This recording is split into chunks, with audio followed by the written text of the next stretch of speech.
Bonjour CrossFit. Lundi, l'entraînement du jour, Devil in Disguise. On part sur un AMRAP de 14 minutes avec 10 Devil Press à un bras, puis 20 Reverse Lunge avec un dumbbell et enfin 10 V-Ups. C'est un effort constant de 14 minutes durant lequel on vise entre 6 et 8 tours.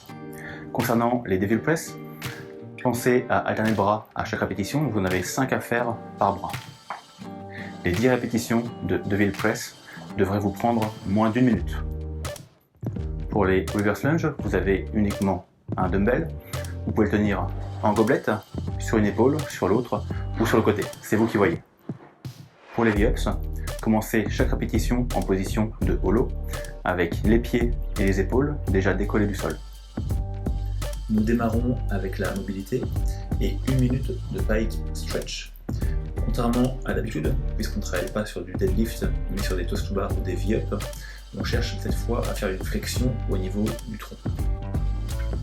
Pour l'échauffement, nous passons sur 30 secondes par station de travail avec des over the hurdle, donc c'est comme si on voulait passer par-dessus une haie, puis 30 secondes de active sans son, 30 secondes de active Spider-Man en pensant à pousser le coude vers le sol le plus loin possible, puis les bras vers le ciel, 30 secondes de inchworm to push-up avec la poitrine qui touche par terre, 30 secondes de shoulder tap en pensant à venir entrer le nombril, tendre les jambes et contracter les fessiers pour éviter le mouvement des hanches, 30 secondes de arch hold, 30 secondes de hollow hold en pensant également à contracter les fessiers pour passer le bassin en rétroversion, 30 secondes de straight leg sit-up, donc sit-up jambes tendues, 30 secondes de air squat lent, et enfin 30 secondes de knuckle drag. Cette fois, on va venir faire un petit pas en avant et toucher le sol avec les doigts. On alterne de pied à chaque répétition. En partie A, nous allons travailler sur une vitesse de contraction très rapide des muscles des jambes afin de maintenir un certain niveau de force sur le squat. Donc 3 séries de travail avec la partie A1 sont des sauts verticaux départ assis, donc 3 répétitions, entre chaque répétition 10 secondes de récupération et après les 3 répétitions on prend 2 minutes de pause.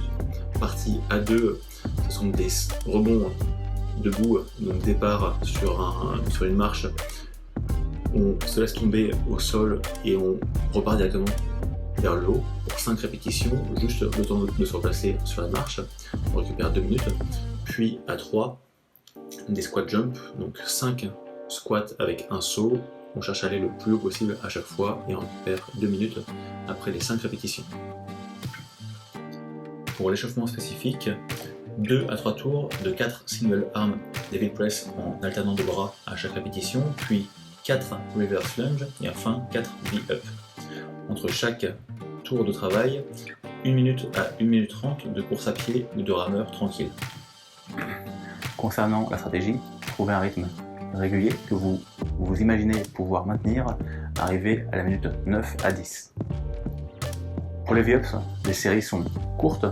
Malgré tout, pensez à faire des breaks réguliers, par exemple 5 et 5 ou alors 4, 3 et 3. Concernant les modifications, on peut remplacer les single arm Devil Press par des power snatch à la barre avec une charge légère, ou alors des odd object ground to overhead avec une balle ou un sac, ou encore des kettlebell swing. Pour les reverse lunge, on peut remplacer le mouvement par des single dumbbell box step up, ou alors des fentes arrière avec une barre en front track, ou à nouveau des box step up avec la barre en front track. Pour les V-Ups, vous pouvez les remplacer par 10 toes to bar ou alors utiliser toutes les variantes qu'on utilise généralement. Donc les genoux à la poitrine, les genoux au coude ou alors les pieds qui montent le plus possible. Vous pouvez également faire 20 alternatives V-Ups. Voilà pour la séance du jour. Bonne semaine à tous et à toutes. Portez-vous bien, restez en forme et à bientôt.